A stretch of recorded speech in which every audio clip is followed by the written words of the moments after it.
gas tax in the country. Utah just changed to a percent basis for fuel taxes, and I think it has an inflation adjuster in there.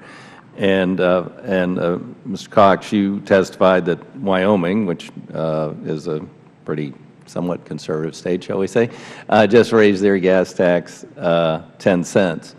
And I guess what I'd ask all three of you to reflect on quickly, yet again, just to emphasize it, because some members may have been distracted. I had a phone call. You know, the import that even despite this incredible amount of self-help, third highest gas tax in the country, moving to a percent basis, up a dime, you still need the federal program. Just emphasize that just one more time, because we still have a few devolutionists around here. I know the Chairman asked this, but I just want to put a nail in the coffin, stake through the heart, and garlic around the neck. Well, again, yes, the answer is we need that money. And listen, I understand the theory of devolution, but when it comes to infrastructure, as opposed to other types of federal governments, infrastructure does not recognize city, county, or state boundaries.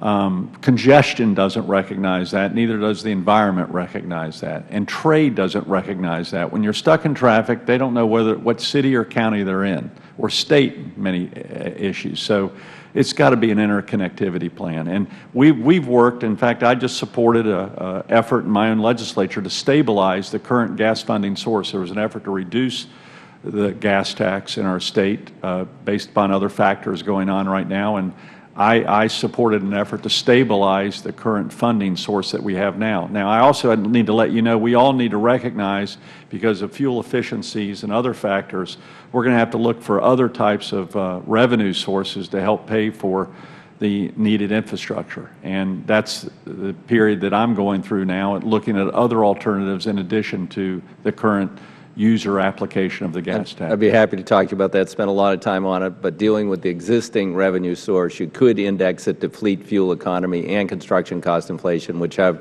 recommended federally, and that would help deal with that in the short term. Long term, we'll probably go to vehicle miles traveled, but there's privacy and other issues. Mayor, quick response. Yeah, thank you for the question. So just last week, our state legislature, we concluded our session last Thursday night, adopted a change in our gas tax to a 12% sales tax on gas, and increased the gas tax effectively by 5 cents. In addition to that, they provided local authority to increase our sales tax so that we could provide better for our roads and other transportation needs, transit and other needs. We're a very conservative state, as everybody knows, I'm sure, but it was recognized that when we start putting more and more of our general fund money and other money into roads, and the average is more than 50%, in Salt Lake it's 70%.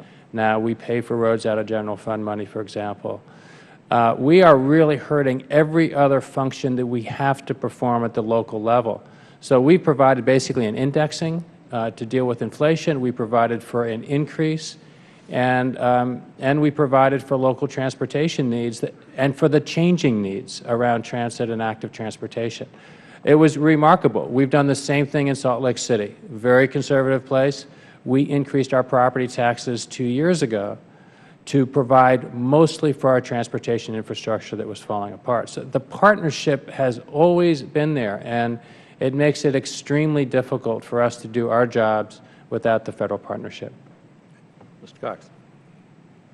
Representative DeFazio, you mentioned in your opening statement, and you showed this chart with the various levels of dependency on federal funds among the states. I think you said the average was about 51%.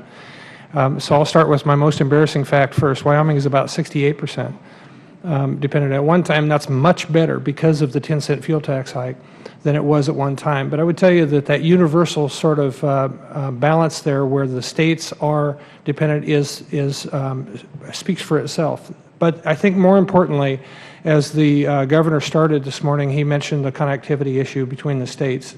The strong federal role and partnership has been proven for 100 years. And so when done right, it has stood the test of time. We think that it needs to be continued.